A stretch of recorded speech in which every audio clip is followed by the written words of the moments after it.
It's the show that you asked for. It's Keeping It Real Sports. And I'm your boy. I'm the real sports guy. He is the Sandman. Andy Sanzada.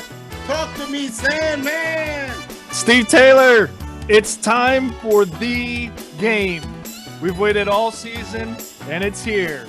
So that's what I'm looking at this week. Nothing else matters to me other than Thanksgiving. Happy Thanksgiving to everybody, by the way. Happy Thanksgiving as we move into our holiday season.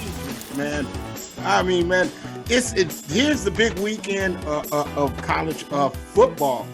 The games in November are the games that we remember.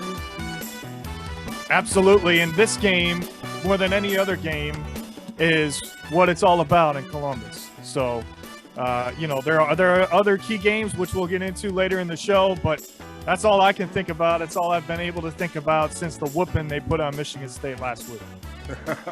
Yeah, that was a whipping as we, dude, I really wasn't surprised, bro. I really wasn't surprised, man. Yeah, I think everybody was surprised it was 49-0 at the half. I mean, that was just insane. But that, to me, was the most complete game they've played all season. They have to play again like that in order to get past that team up north and get to the Big Ten championship. Once they get to the Big Ten championship, Steve, I think it's a lock that they win it and they get to the playoff. Yeah, that's going to be big. That is going to be big, man. Man, we got so much to talk about, man. Hey, man, let's get into the hurry up, man. And let's get into fight night last Saturday.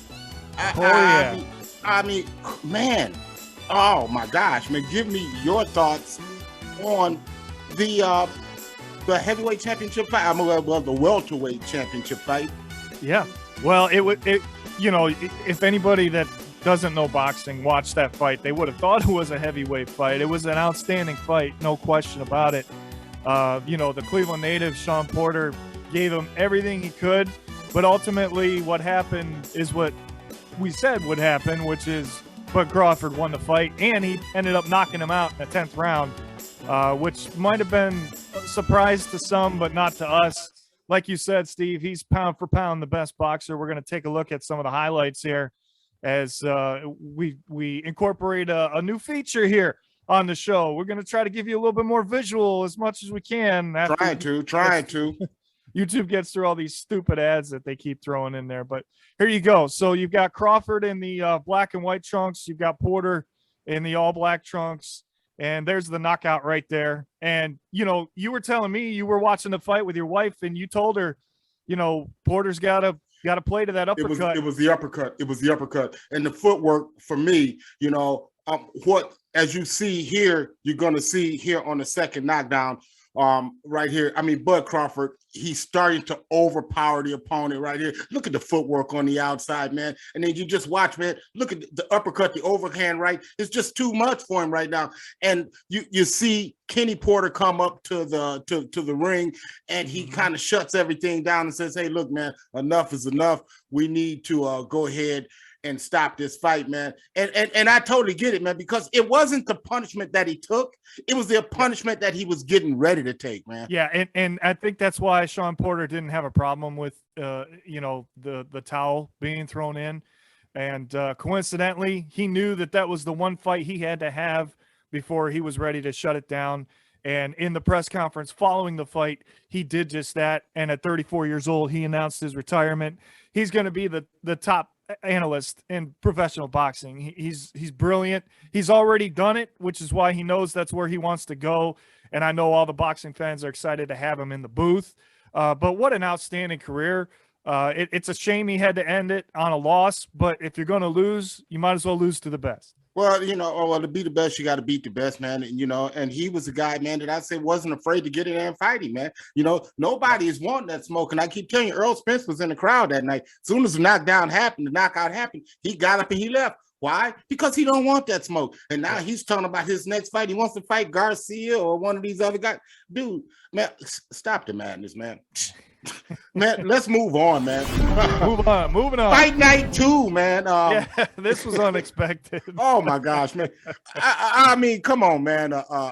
Let's go to the well, we can't say the Palace in Auburn Hills anymore, but what we can say is downtown Detroit, you know, where LeBron James gets involved into the melee. I mean, give me your thoughts on what happened with him and Isaiah Stewart, because you called me immediately. I did call you immediately, and I here's the thing, Steve. I have felt my whole, since LeBron's been in the NBA, he's a dirtier player than most people give him credit for. Okay. He gets away with a lot because of who he is. And when we look at this video, if we get a chance to, you're going to see exactly what I'm talking about. I know that he was trying to box out Stewart. Okay. I'm not saying he wasn't. However, I think at the point where he's about to hit him, he knows that he's not going to get him on the shoulder. And immediately LeBron turns around and realizes what he did. So here it is. So, and then right there was where he hit him. He gets him with the wrist across the face like that. And he turned to Stewart right away. He's like, look, dude, my bad. But Steve, as someone that's been in this situation before, when a man hits you in that area of your face and it leads to that, which we're talking about all the red stuff falling down the left side of his face, you're gonna get pissed off. Okay. See, man, here's the thing, man. Here's the whole thing, man. I mean, as you see, Isaiah Stewart. See, he got 2 games, man, and this is what he got 2 games for, man. For going off, man. And I get that, man. It's funny that we talk about this because I shared with you a story where this actually happened to me once. Okay, yes. And the difference is the guy that hit me didn't say my bad, I'm sorry. See, I can live with that. Right. But what I can't live with is a guy that don't acknowledge what has happened. LeBron acknowledged what happened, man, immediately, man. So, man, my head's off him. And I mean, look, we're talking 2 minutes later. This dude is still at it, man. That's why, and that action right there is why Stewart received more games than LeBron did. Yeah. Because he just couldn't let it go. If he had walked away before he ran like that, Steve, I think they both get 1 game. But Stewart going after everybody at that point was 2. You can see there LeBron's in the background, just kind of making sure that it doesn't get to that point, because LeBron knows he's the face of the NBA. Even though he may not be the best player, he's still the face of the league. And the last thing the league can have with all the nonsense that's out there about racism and all this stuff is a fight, right, between 2 black men on an NBA court. That can't happen right now. No. And he knows that. So he's trying to do whatever he can to avoid it. Stewart doesn't care. I mean, that's the difference. Did you happen to see what Gilbert Arenas said? He said that he was going to be packing his bags and he wouldn't be in the league anymore. I'm not going to go that far. I thought that was a little too much. But look, LeBron sat out the Knicks game last night. The Lakers lost. So he's back in the lineup. Stewart misses 2 games. Detroit's the worst team in the NBA. Let's move on. We got more to get to in a hurry. I don't know about that, man. People in San Antonio would tend to disagree a tad bit on that one. Let's move on, man. As we continue to hurry up, let's go to Sunday. The reaction, man, or the overreaction of the Kansas City Dallas. Man, give me your thoughts, man, on what you saw, man, on Sunday. Well, I saw Dak Prescott not knowing how to operate the offense without Amari Cooper on the field. And Amari Cooper was put on the COVID list on Friday, which happened after we did our show last week. You already were going to pick Kansas City. I'm just going to put it out there right now. If I had known Amari Cooper wasn't playing in this game, there's no way in hell I would have picked Dallas, even though I picked them to win the East. It's the least for a reason. They're going to still win the division. Right. But against Kansas City and the way Kansas City's been playing, I definitely would not have taken Dallas. I think this is just a little speed bump for the Cowboys. I still think that they're going to rebound, especially on Thanksgiving. They've got a game that they should win against the Raiders because that team is just in shambles right now after what we saw against Kansas City this past weekend. But the Chiefs are starting to prove that, like you said in your sound off at the end of last week, who wants to play the Chiefs, right? Nobody right now. They're finding their groove. The trades that they made have improved the defense, and you're just going to see here. I mean, they only scored 19 points, Steve, but it's almost like they needed a game from their defense, and then they got it. And Mahomes. Well, see, here's what no one's talking about, Andy. It's the little things. Let me tell you, Steve Spagnuolo is a defensive genius, and it's little acquisitions that they made. The acquisition, and I said it when they made it, of getting Melvin Ingram.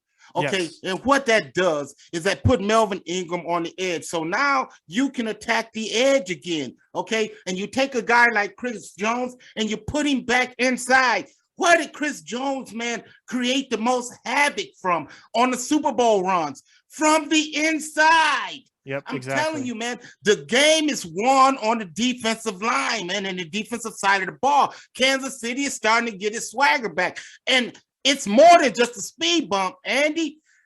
Dallas got its ass kicked again. I mean, the offense was putrid. Yeah. Putrid. Like I said, this high-flying offense that everybody had, and once again, Dak Prescott sailing, man, missing guys wide open again. Andy, this is becoming a habit. Yeah, he has played inconsistent, and that's why I don't have him on my MVP list, by the way. Even though he was playing like it early on, there's a perfect example right there. Just a check down. I mean, those are safe passes, Andy. These are safe passes. But that's not Dallas's offense, Steve. You and I both know that. Well, it is when you got to get rid of the damn ball. Look at him; he's running for his life. Yeah. Well, again, their left tackle was hurt in that game too. You know what? Everybody's hurt right now. Well, that's true. I mean, that's true. But I don't know. I mean, we're seeing some offensive success here, but they didn't. Obviously, they didn't. They're have not resulting in touchdowns, Andy. Yeah, exactly. So yeah. All right, we call this the hurry up. We got to keep going. Man. Yeah. I know, man. This is good. This is fun. And hey, look here. Tell you who's also been hurried out was Jason Garrett. He was hurried out of town, man.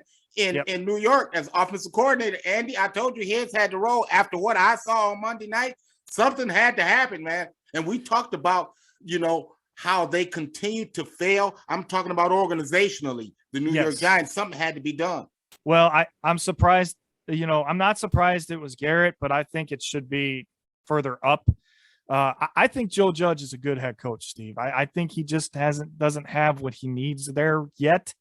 I think he needs a better general manager. I think it's time for Dave Gettleman to get on down the road. But Freddie Kitchens is going to call the plays now. What happened the last time Freddie Kitchens took over? He turned around Baker Mayfield, and we see why that's working out right now. Can he turn around Daniel Jones? I don't think so. Look here real quick. While we're in the NFL and we're talking football, man, give me your MVP, man. Who you think, man? Who you like? So I've got 4 candidates that I would put in the voting pool for MVP right now. We just saw the highlights of one of them, and it's Patrick Mahomes. And people will be like, what are you talking about? I'm going to give you some numbers. Whoa. Is this the guy that you was just, man, poo-pooing a couple weeks ago? Will you stop saying that? When have I – go back to the tape and watch every single episode before this. When have I said he's got to stop turning the ball over. I never said he needs to be poo-pooed. Come on now. Okay. Anyways, 3,200 passing yards, 65% completion percentage, 25 touchdowns, 11 interceptions. Now, the interceptions, I think, would probably get him not to be voted as the MVP. But the other quarterback that's in the running for MVP, in my opinion, is who else? Tom Brady. And he's putting up the numbers again, Steve. 3,100. Patrick Brady, the fourth?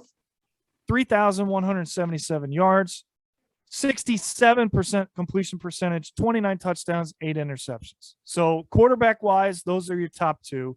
But to me, the real MVP right now could be Jonathan Taylor for the Indianapolis Colts. And here's why. He's putting up ridiculous numbers, and he's putting the Colts in a position where nobody wants to play them either, by the way. Okay?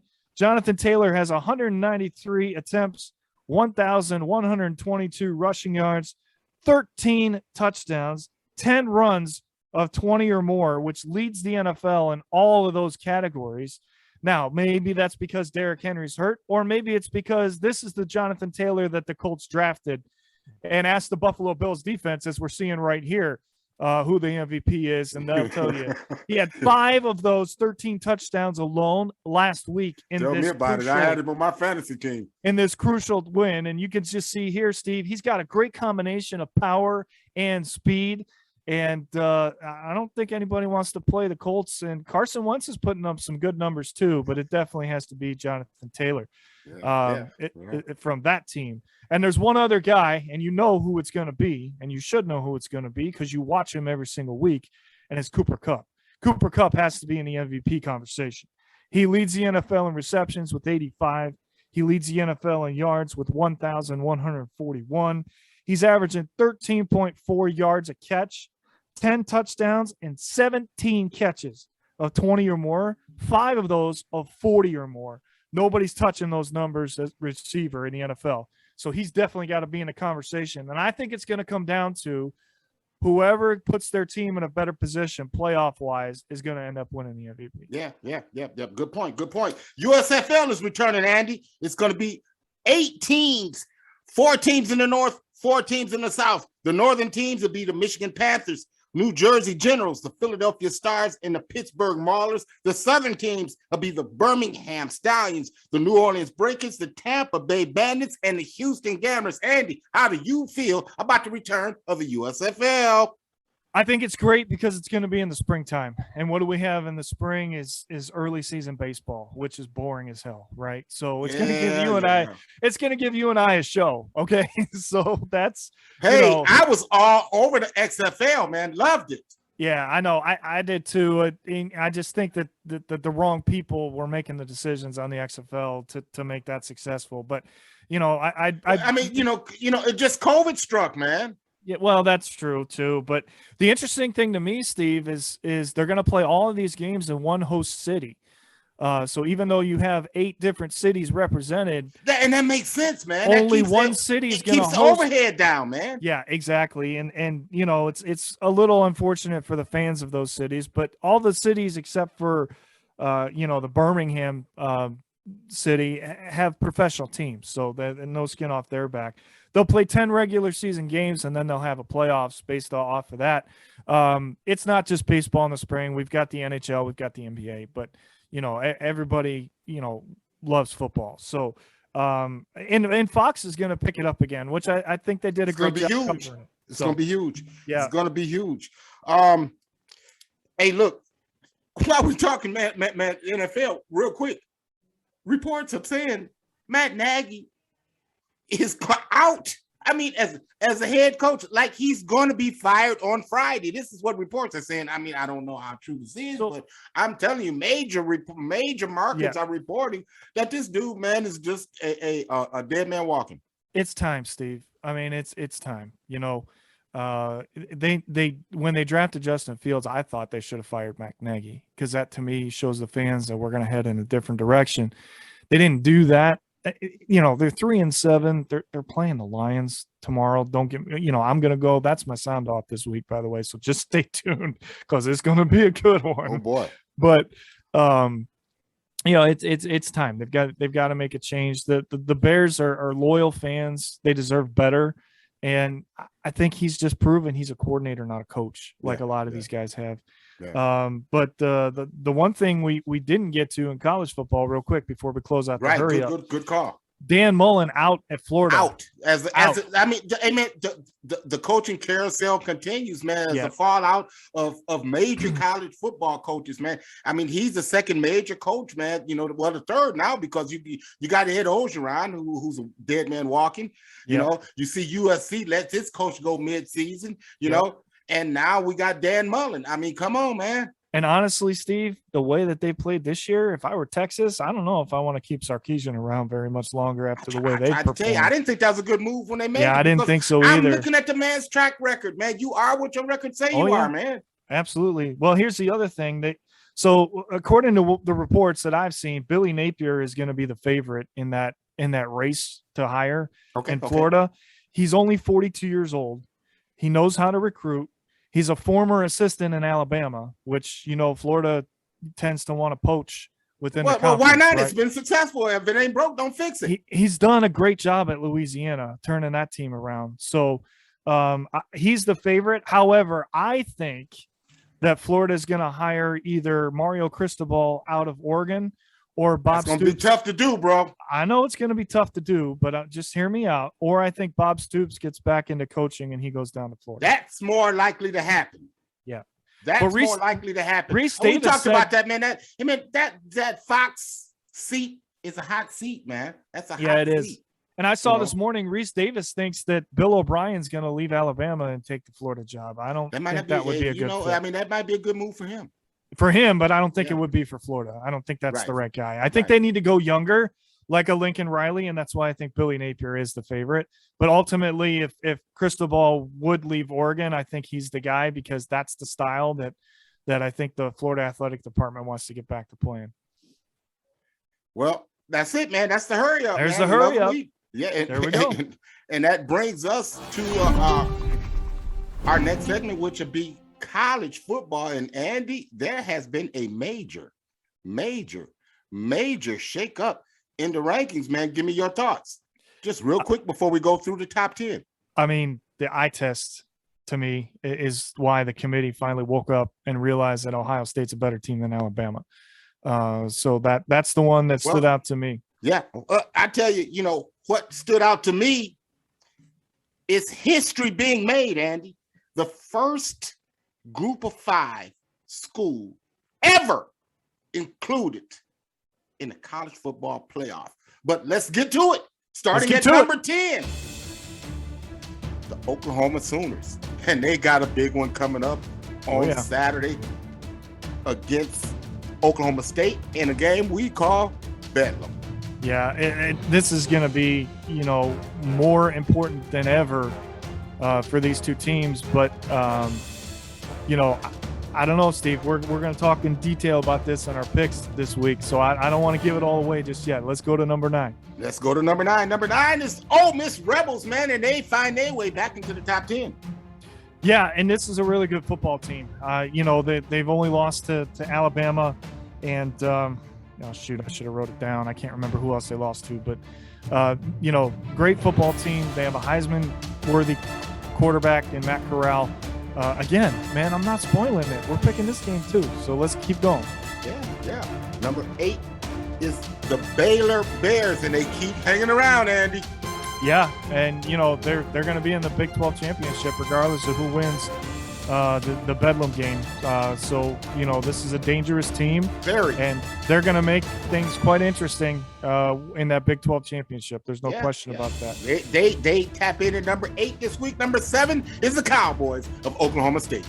Yep. Again, not giving it away. So we'll get into it in the Bedlam pick. Yeah, because that's in our pick. Who you got? Exactly. Number 6, again, Andy, the former number 1 most fraudulent team in America, now quietly moving up. And that win over Notre Dame, number 6 is Notre Dame. Mm-hmm. And that loss to Cincinnati, man, that's looking better and better for Cincinnati every day. It's looking better for Cincinnati, but at the same time, Steve, it's actually helping Notre Dame, I think. It is. But again, they're not out of this playoff thing yet, folks. There's a lot of things that can still happen that would allow Notre Dame to get selected in that 4th spot. So keep an eye on all these other conference championships, because if you're a Notre Dame fan, there are certain teams you need to win and there are certain teams you need to lose, and that's going to determine whether or not they can get in. The thing about it is, Steve, if they do get in, I think they're going to get smashed. I just don't think they have a good enough team to get in. Well, that's another issue, but we're going to talk about that when and if it happens. But right now, the Notre Dame Fighting Irish are number 6. Number 5, Michigan Wolverines. Here it is, the game, right? This is Michigan's best chance in the last 10 years to win this game. And if they do, they will have a major say in the playoff as well. But I don't think they're going to do it, Steve. After what I saw last week, if that was the tune-up, if I'm Michigan, I'm quaking in my boots right now. Wait. Aren't you the guy who was so concerned about the Ohio State defense just maybe 4 weeks ago? Yeah. Okay. Yeah. Call me out on that. That's fine. But they finally showed me what I've been waiting to see last week. So the one thing I will say, though, is it's a big deal that this game's in Ann Arbor as opposed to Columbus. I think that's going to make a difference in the score. I don't think it makes a difference in the result. Okay. Michigan Wolverines, they come in at number 5. Number 4, history being made, the Cincinnati Bearcats. First non-power school, Power 5 school, to making it to the college football playoffs.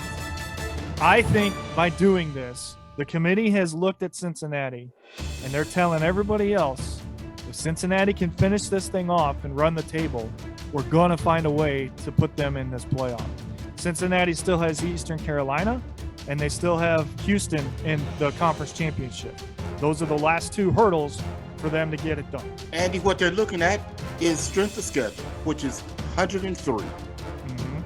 That's your strength of schedule, 103. Really? I'm just saying, Bearcat fan, I'm stating the obvious. They still may not get in, Steve, but I know they may not, because remember TCU, who ended up the last week, they were number 3, and where'd they end up? Number 6?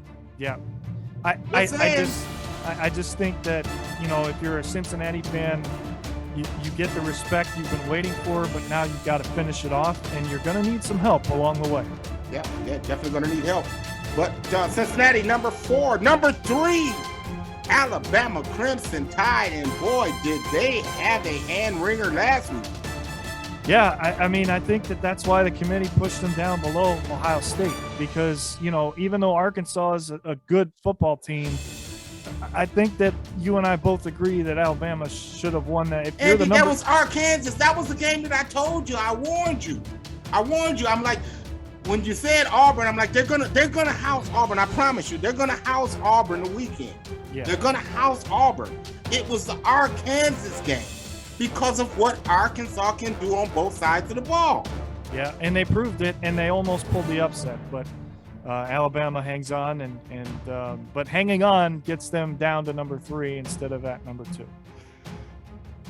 Number 2, the Buckeyes of Ohio State, and that sets up the colossal matchup in Ann Arbor on Saturday.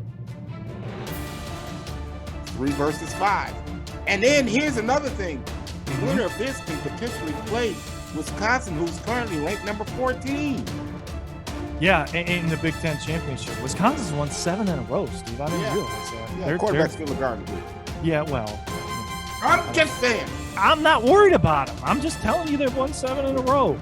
All Ohio State has to do is win this game. Every Big Ten team all Ohio State has to do is win this game. Every Big Ten team I've warned you about, I've been spot on this year. Every one. Yep, exactly. Now, what we'll talk about in our picks when we pick the Iowa-Nebraska game is Wisconsin's not a lock to get in the Big Ten championship, Steve. If they lose and Iowa wins, it's Iowa that goes to the Big Ten championship, not Wisconsin. Yeah, and we'll talk about that here in a moment. Yeah. So number 2 are the Buckeyes of Ohio State. Number 1, the Georgia Bulldogs, and that's going to keeps the dream matchup in the SEC championship of Georgia versus Alabama, and Nelly. Yeah, that's going to be a fun one to watch. To me, I still think there's an outside chance that Georgia gets in if they lose that game. I just think the committee's biased towards the SEC. I hope I'm wrong, but after going undefeated in one game, man, there you go, trying to put in, man. You're trying to put in non-champions, man. Non-champions of conferences, man. But they've done it before. That's why I'm saying this. If your name isn't Alabama or Ohio State, you're not getting in. See, brand matters. Okay, but are you forgetting when Georgia played Alabama in the national championship a couple years ago? It can happen. That's all I'm saying. Yes, and how did that happen? Because Georgia was the champion and Alabama was selected by the committee because of its brand. Yes, okay, Georgia has a brand too. That's all I'm saying. Not as big as Alabama. Well, we'll find out. That we will. That we will. There's our that top brings 10. us, Andy, to who you got. Oh, our favorite segment, right? Uh-huh. I know the fans' favorite segment is studs or duds, but this is our favorite segment. Man, right? well, we definitely like this, man. We definitely like this. So last week it was a good week for me. I was 3-1. Yeah, you was And 3-1. that fight saved you because you ended up at 500. You were 2-2 last week with that bonus pick. So on the season, I am now 19-12 in college picks. You are now 17-14. Okay. 17, 14, So we've got 2 more weeks. Hey, but so the fans know we're going to pick this week's games, and then we're going to pick the conference championships, and then we're going to close out the who you got. Yeah. College wise. Although we could have some fun. We could have some random fun with bowl games, especially bowl games. Absolutely. Yeah. So we're not. We still got who you got. Maybe not shut it down yet. All right, you ready for these spreads, my friend? Well, here we go. Let's get to the first game. All right, so we got Bedlam. All right. Bedlam is Oklahoma State. Oklahoma State is favored by 4.5 at home. All right. Oklahoma leads the all-time series 90, 18, and 7. That is dominance, my friend. They've won 4 in a row in this series as well. Oklahoma is 16-4 in their last 20 games in the Bedlam series against Oklahoma State. Oklahoma State does not play well at home, even in this game. They are 7-35-6 at home against Oklahoma. Oklahoma is 5-1 against the spread, Steve. But Oklahoma State is 9-0 against the spread this season. That means they've covered every single spread. But they're not going to do it this week. I'm going with the trends in the series. Oklahoma's going to cover. Give me that 4.5. Oklahoma's going to cover. Man, that 4.5 is huge, man. That's exactly why I took Oklahoma. And the Cowboys are at home. I trust. Here's the one other thing I'll add before you get to your side of it. I trust Caleb Williams more than I trust Sanders. And that's ultimately what helped me make that pick, because Caleb Williams has shown me that he can win big games. Sanders has not. Well, Caleb Williams, time to time, has dipped. Mm-hmm. But then it disappears. Oklahoma is used to being in these type of situations. Oklahoma State, not so much. The home field is going to help Oklahoma State, and they well could win the game. That 4.5 is tough, man. Exactly. Give me Oklahoma. Okay, that's okay. I had a feeling we were going to pick that one together. That brings us to Ole Miss traveling to Mississippi State, Andy. Mississippi State is a 1-point underdog. Andy, I have to ask you, who you got? So this is the Egg Bowl, right? Yep. The Egg Bowl. And it's another big rivalry, the biggest in the state of Mississippi, without question. Ole Miss leads the series 63-45-6 all time, but teams have split the last 20, Steve, right down the middle, 10-10. 10 wins and 10 losses for each side in this game. A shootout is expected, my friend. This game could score over 100 points combined with these two offenses. But Matt Corral books his ticket to New York City with this game alone. And I think Ole Miss can get one more stop than Mississippi State, so I'm going to take the Rebels. Interesting. By the way, I had Mississippi State favored by 1, not Ole Miss. Mississippi State, if I didn't say that, that's what I meant. Yep, that's what I thought. You've been following Ole Miss all year, and you've been bullish on Ole Miss all season. Mm-hmm. And Matt Corral. Mm-hmm. It's something about him that I just don't quite. It's like he's a Dow Joneser. He's up, he's down, he's up, and he's down. This week, I think he's down. Give me the Bulldogs. Now the one thing I will say is, and the reason I said this is a shootout, Mississippi State has a quarterback too. Will Rogers can throw football. That's what I'm trying to tell you. Yeah. That brings us to the Big Ten. And our final game, Iowa travels to Nebraska to take on the Cornhuskers. Iowa is a 1.5 point favorite. Andy, who you got? Nebraska leads the all-time series 29-19-3. But Iowa has won 6 straight in this series. The tradition continues as this game was played on Friday. On Black Friday. It's a tradition they started about 12 years ago, and I like it because it gives us a game to watch on Friday. Iowa has to win this game to have any chance of getting into the Big Ten championship, but they also need Wisconsin to lose. I know you doubt Iowa, Steve, but after the chaos that ensued at the end of the game last week with Scott Frost and the referees, I just think that this team is burnt out and ready to end their season. So I'm going to say Iowa makes it 7 straight and becomes the biggest Minnesota fans on Saturday. Give me Iowa. Well,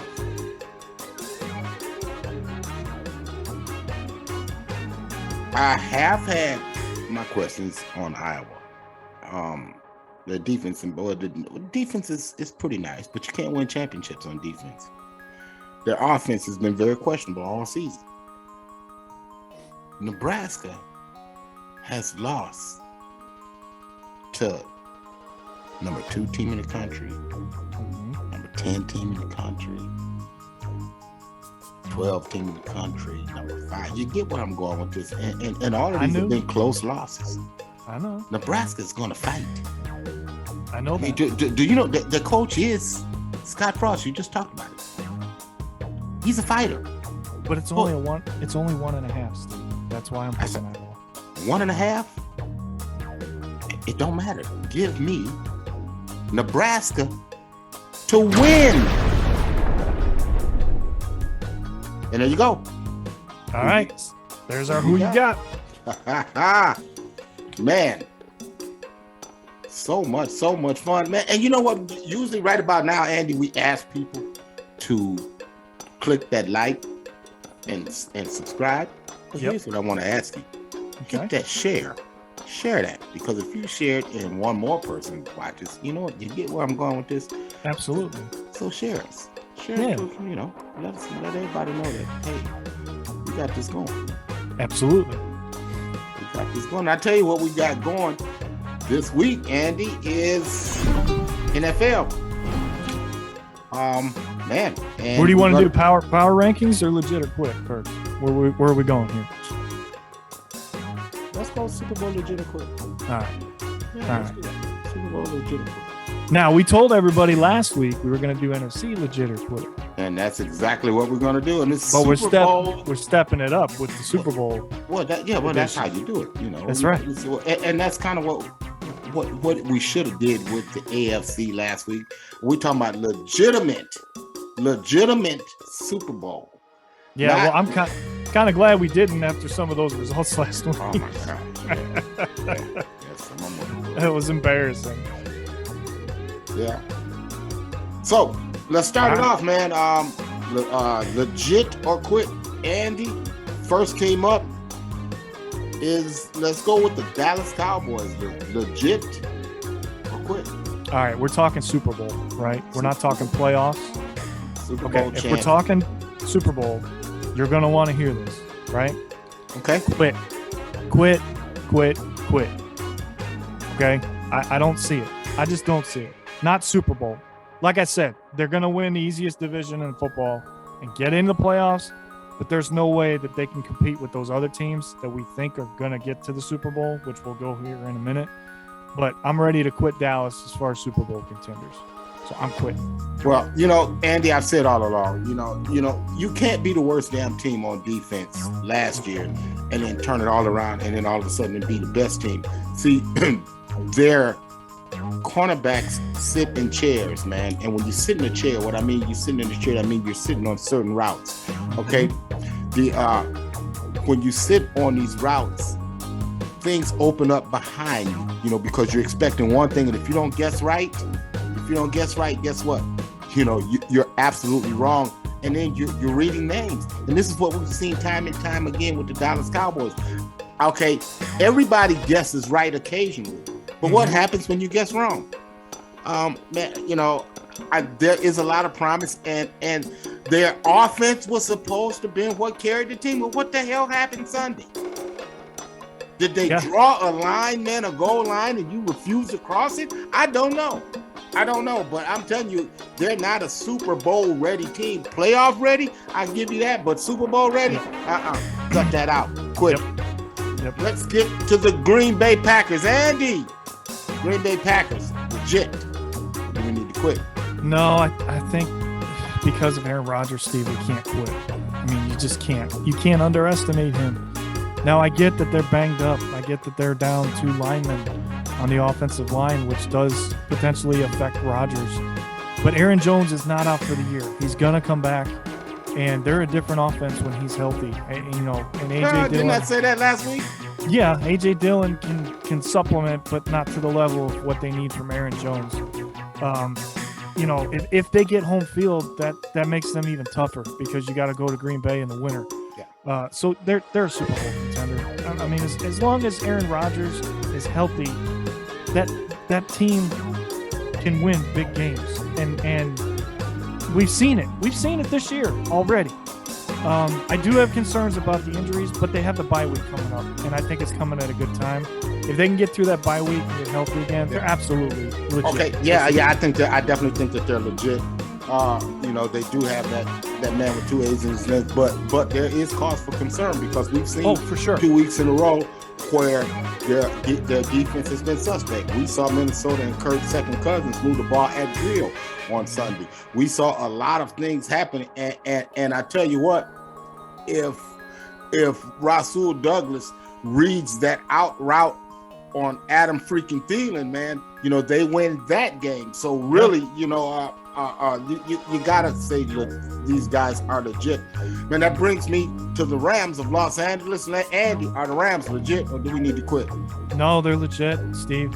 And I'm, you know, I can't back off my Super Bowl pick and say they're not legit. I mean, I put them in the Super Bowl. You know, I think bringing OBJ in was a mistake, but I hope I'm wrong. I'm going to stand behind them, but they have to. They need this game more than Green Bay does this week.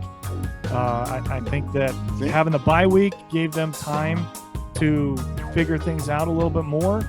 And I think if Stafford doesn't try to get the ball to OBJ unless he's open and keeps getting the ball to Cooper Kupp, and they find an semblance in the running game, they have a defense that can win a Super Bowl. So to me, they're legit for that reason alone. Well, I'm going to tell you, I'm going to say, and I've got cause for pause, that for now, I'm going to say legit. But if you don't show up on Sunday, you can just quit. You can just quit it. But I'm going to say legit. You know, I think the loss of Robert Woods on Friday after your entire game plan has been put in, that is tough to try to rebound from. They've had a couple weeks now to put in another game plan. I thought the acquisition of Odell Beckham was perfect. I thought he's going to fit in exactly great with the Rams. I mean, he's a damn player, man. You play football. You only got a certain number of routes that you run, man. You put the guy, man, on one side, man. You tell him what route to run, man. It's real easy. This shit is not rocket science, man. You know, it's a numbers game, man. But for now, I'm going to say the Rams are legit. That brings us to the Arizona Cardinals. Andy, are they legit, or do we need to quit this hype? Boy, this is the one that I had trouble with. But if you can win the game with Colt McCoy as your quarterback, they've got a really easy schedule, Steve. They could end up with home field, and they play really well at home.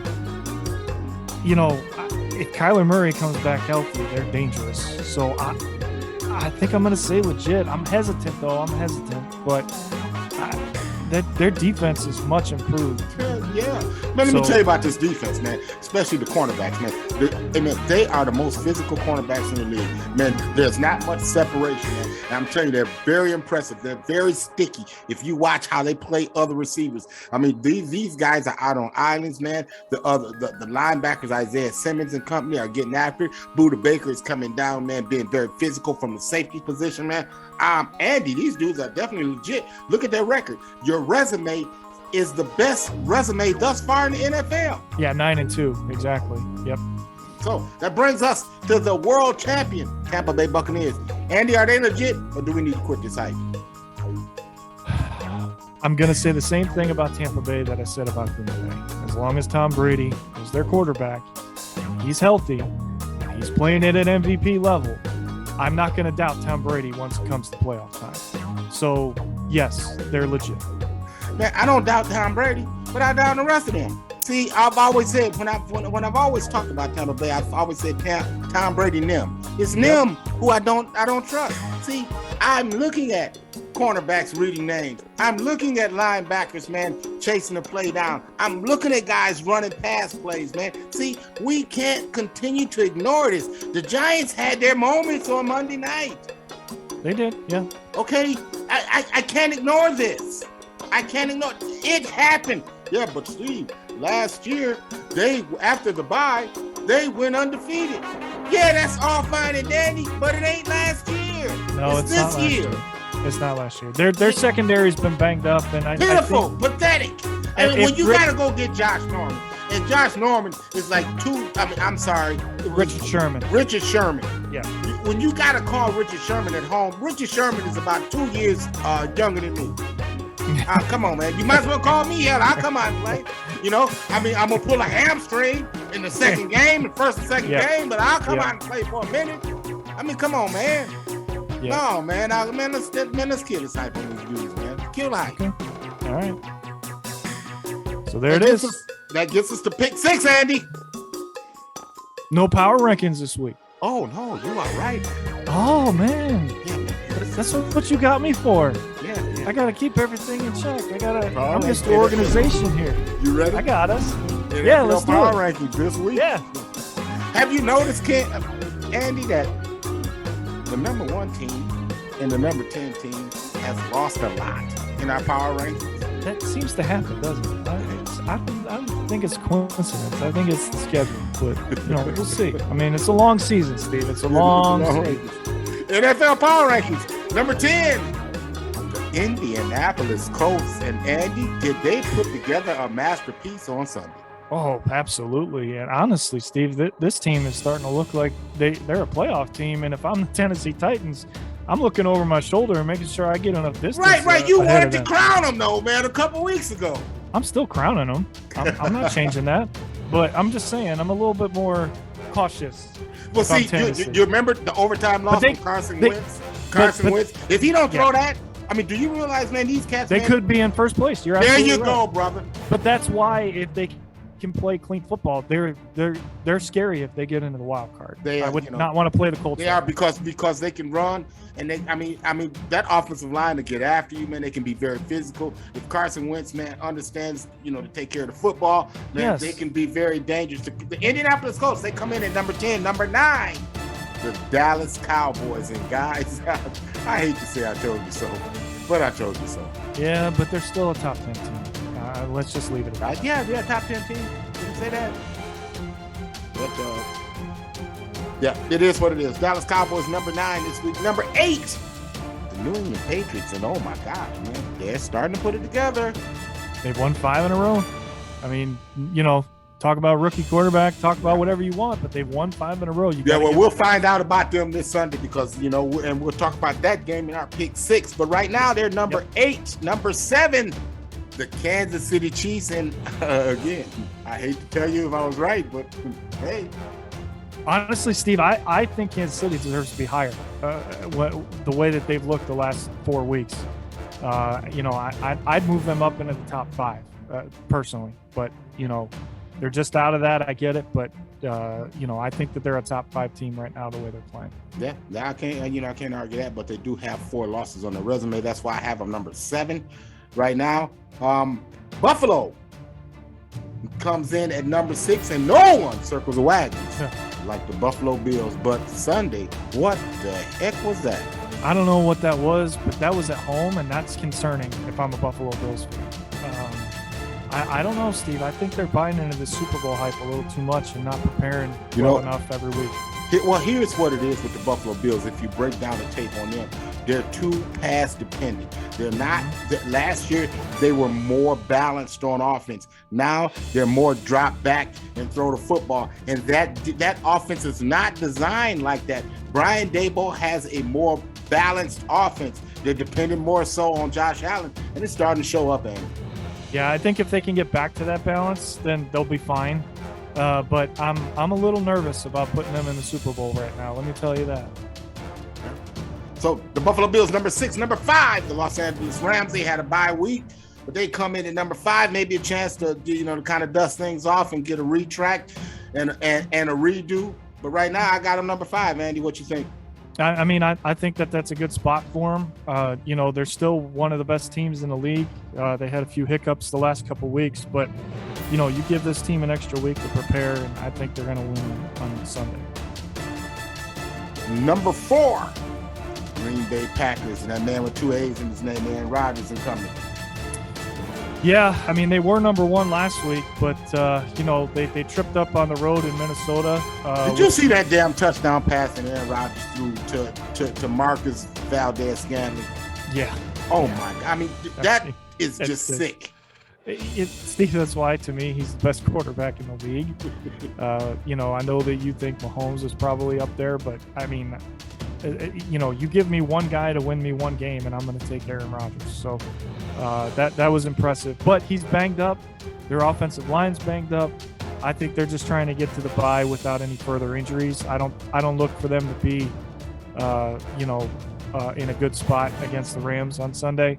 But it is at home, so that could make a difference. But, Matthew Stafford's played in Green Bay enough. I think he'll be fine. So, but for me, the Packers have to get to the bye week unscathed, and then I think they'll be fine. Yeah, so right now they're number 4. Number 3 is the Tennessee Titans, and what was that? Huh?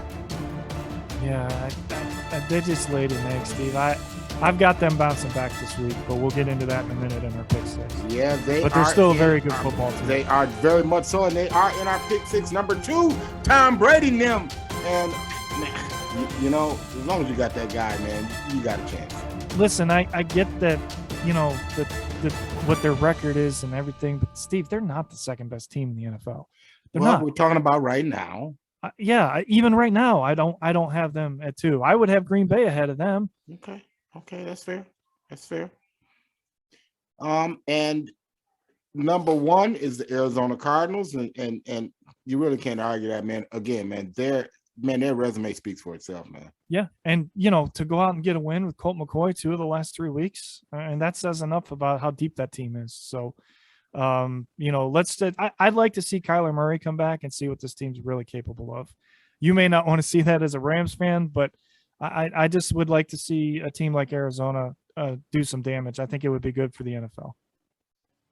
Yeah. Well, so there you go, man. That's our power rankings for this week. And Andy, without further ado, that brings us to 6. All right, we got to make this fast because we still got to do our sound offs. We got here. Sound off to go. All right, so last week you were almost tell us what happened last week. Andy. You were almost immaculate. You were 5-1 last week, and if it wasn't for Cam Newton, you would have been undefeated. And it really wasn't Cam Newton. It was that. No, it wasn't. Defense. It wasn't.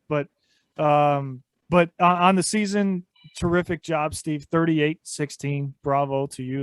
That's a really good number. I was 500 last week. I survived. I didn't put myself in too much of a hole, but you've got a big enough lead on me. I don't think I can catch you. I'm 34-20 on the season, so you got a 4-game lead on me in the NFL pick 6. Well, pick 6. All right, let's get to it. Let's start it off. The Cleveland Browns travel to Baltimore to take on the Ravens, and for all intent and purposes, Andy, this is your season. It is. The next 2 weeks are, Steve, and because of that, I'm picking the Browns, but the only other reason I'm picking the Browns is because we still don't know if Lamar Jackson's playing Sunday.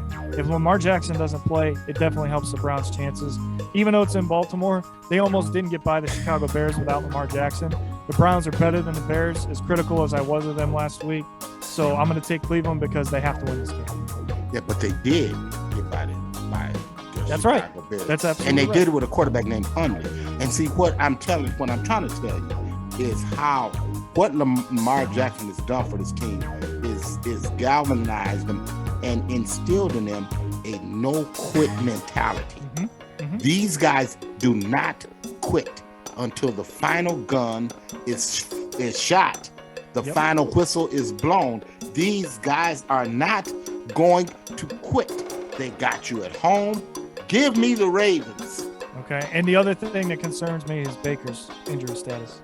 That's very concerning. Yeah, and Baltimore's defense is very physical, and they get around, they fly around the football. Pittsburgh travels to Cincinnati to take on the Bengals in the rematch. The earlier matchup this season, Cincinnati went into Pittsburgh and kind of had their way with them. Yeah. Andy, who you got? Before that, though, Steve, the Steelers have owned the Bengals, and I think that they're going to own them this week. So I hate to do this because I'm a Browns fan, but I'm going to take the Steelers to pull an upset. I just think that Cincinnati is still too inconsistent to win a couple games in a row and put themselves near the top of the division. I know they're there right now, but, Pittsburgh needs this game to stay in the thick of the North. I think they're going to get it, and if they get Minkah Fitzpatrick back healthy, that definitely makes a difference on their defense. So give me the Steelers on the road to get even after what Cincinnati went in and did to them earlier in the season. Cincinnati kind of balled up his fist and just went upside Pittsburgh's head earlier this season. And Andy, they're going to do it again. Cincinnati is just playing more consistently on both sides of the football. Joe mixing and matching. Is able to run the football, give them the running attack. P. Ryan gives them a good third down option.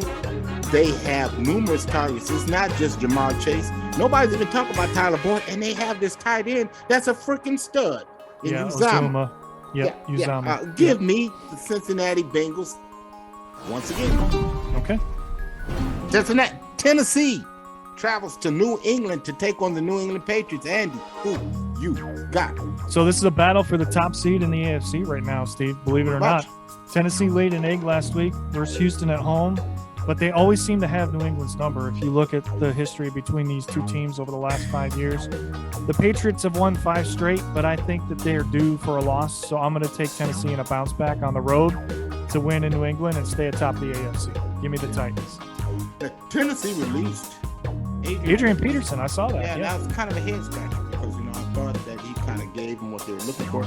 They turned into a passing team last week where Ryan Tannehill threw not 1, not 2, not 3, but 4 INTs. Yeah. Okay. Albeit it was in the rain and it was a bad weather situation. Well, this Sunday, it could be the same as they go to New England and in Foxborough. So it could be another ugly weather game. However, I like the fact that Vrabel has the know-how to deal with a Bill Belichick team. That's what I mean when I say that they've got their number. Yeah, so give me Tennessee. And Mac Jones hasn't faced the secondary this strong yet either. I think that's going to make a difference too. Well, contrary to popular belief, it's not the secondary that's strong for Tennessee because, you can be an average DB, but when that defensive line is making that ball come out, it makes you a better cornerback. And consequently, that is what's going on in Tennessee. Yeah, Jeffrey Simmons is going to get a couple sacks, I think, this week. You're absolutely right. It takes us to Lambeau Field, where the Los Angeles Rams travel to Green Bay to take on the Packers. Andy, who you got? So the Rams are coming off a bye week, as we've talked about throughout the show. To me, that has given them more time to incorporate OBJ into the offense, but also Von Miller to get more reads on the defense as well. Two offensive linemen out for the season for the Packers. Aaron Rodgers says he's banged up. That's concerning to me. Like I said, Green Bay's just trying to get to the bye week unscathed. And the Rams have to have this game, Steve. They have to have this game. Green Bay can still afford to lose and be okay. I don't think the Rams can. So I'm going to take LA to go in and win on the road. And the fact, like I said earlier, that Matthew Stafford has won in Green Bay before with the Lions. He knows how to play in cold weather. I think that's going to be a big help for LA Normally they have trouble when they travel out west, but now they have a Midwestern quarterback. So I think that's going to make the difference. So give me the Rams. Andy, don't you know that the Los Angeles Rams, when they travel to the East Coast under Sean McVay, are 13-3 in East Coast trips. Yep. That doesn't make me nervous. Yeah. What makes me nervous is the fact that I've seen this before with Aaron Rodgers. I've seen him not have his top players, not have his top wide receivers, not have his top running backs, and go into Arizona and get the job done. So I've seen this before. But I'm banking on the fact that the Rams kind of overlooked San Francisco and not revealed its entire deck of cards of what it wanted to do, both offensively and defensively, especially against the top layer tier teams like Green Bay. I think you'll see Von Miller on full display this week. I think you're going to see a package for Odell Beckham to where we get to unveil him properly. And I think this is a must-win game for the Rams. Give me the Rams. Minnesota traveling to San Francisco to take on the 49ers. Andy, who you got?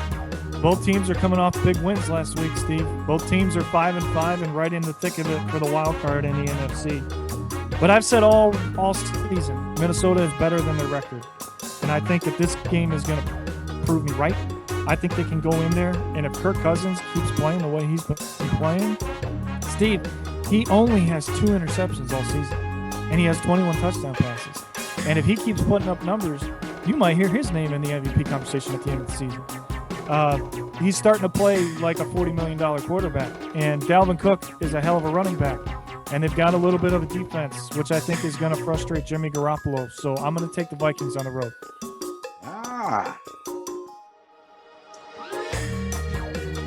Yeah, Kirk Cousins is 0-7-1 in high-profile games. That means primetime games.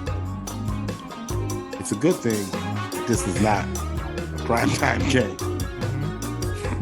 Give me Minnesota to win. That brings us to our last game. Tampa Bay traveling to Indianapolis to take on the Colts. Andy, who you got? I'm riding with the team that's playing better football on this one, okay?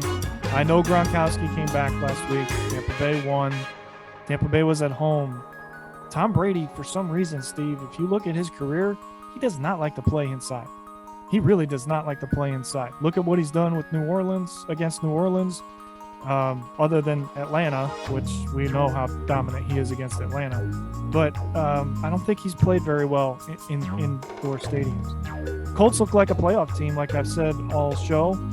Tampa Bay's on a short week, too, because they played on Monday night. And I don't think they have what it takes to stop Jonathan Taylor. So I'm going to take the Colts to keep it going. Give me Indianapolis at home. Well, the Colts do run it well. And if you want to have your way against Tampa Bay's defense, you're going to have to throw the football. Because Vita Vea, who didn't play on Monday night, he was a game-time decision. He'll be back on Sunday. Mm-hmm. Tampa Bay, the one thing Tampa does well is stop the run. And that concerns me this week because everything Indianapolis does is based off the success running the football. I'm going to take Tom Brady now. Okay. So there you go. Pick six. Yeah, pick six. In the books. And so, Andy, that brings us to our new segment, which is Sound Off, to where you just get to sound off on whatever you want to talk about, Andy. So without further ado, I'm going to have you kick this off again. Andy, Sanzada, Sandman, sound off. All right, Steve, I appreciate it. Look, I love Thanksgiving. We all love Thanksgiving. And I understand this show is going to air after this, but I'm going to get this off my chest anyways. Stop putting the Lions and the Cowboys on Thanksgiving Day, okay? Let's flex games into the Thanksgiving Day schedule, please. The Lions haven't won on Thanksgiving since 2016. That's 5 years since they've won a game on Thanksgiving. Oh, by the way, who did you put him against this year? The freaking Chicago Bears. So we're going to sit there and we're going to try to get excited about watching a team that's 3-7 that might be firing their head coach against a team that hasn't won a game all season. That's what I'm supposed to get excited about while I'm eating turkey? I don't think so, NFL. The Lions suck on Thanksgiving, okay? All time, they're 37-42-2. They've lost more than they've won. And that's since 1934. The Cowboys do all right on Thanksgiving, 31-21-1. The NFL added a third game in 2006 because of money, okay? This year, it's a decent game. It's the Bills and the Saints, okay? That's watchable. But, Steve, I'm tired after eating all that turkey. I don't want to have to stay up and watch that game. Move that game to Friday. Give me something exciting on Friday. Let me watch an NFL game on Friday. Okay? So I've had it with the Lions and the Cowboys. I don't care about tradition until they prove that they are worthy of being on Thanksgiving. Let's put somebody else on Thanksgiving so we have real football to watch. There you go. Andy, sounding off it. It sounds like you kind of meant that too, my brother. Oh, absolutely I did. All right. I'm going to sound off, Andy, on the state of Michigan football. 3,648 days. It's been 3,648 days since you've beaten Ohio State.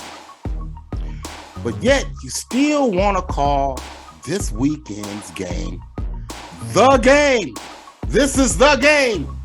You've said it. They are have the best chance to beat the Buckeyes. Your quarterback said, this year, we're ready. See, we heard this before. 2018, we heard this. You were number 14 in the country. We're ready. We've got it to defensive. We've changed our defense. We're ready. Buckeyes dropped 62 on them. 2019, you were number 18 in the country. We got rid of all of those guys on defense. We got new guys. Buckeyes dropped 56 on you. 17 of the last 19 games that you played, you've lost. You go get Jim Harbaugh. He'll get it done.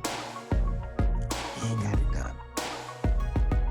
This week is your best chance to win. So if you don't get it done this week, don't bellyache about Ohio State football. Don't bellyache about Michigan State football. Don't bellyache about what's going on in the Big Ten. Look in your own house. Clean that up. Don't tell us it's the game. No, it's just a game. 3,648 days. And that's my sound off this week. OH. I-O. There you go. So, again, another great show. Andy, man, great one. It is, man. I tell you, but it's been fun, but we got to run. So, Andy, until next week. We wish you love and peace. Deuces.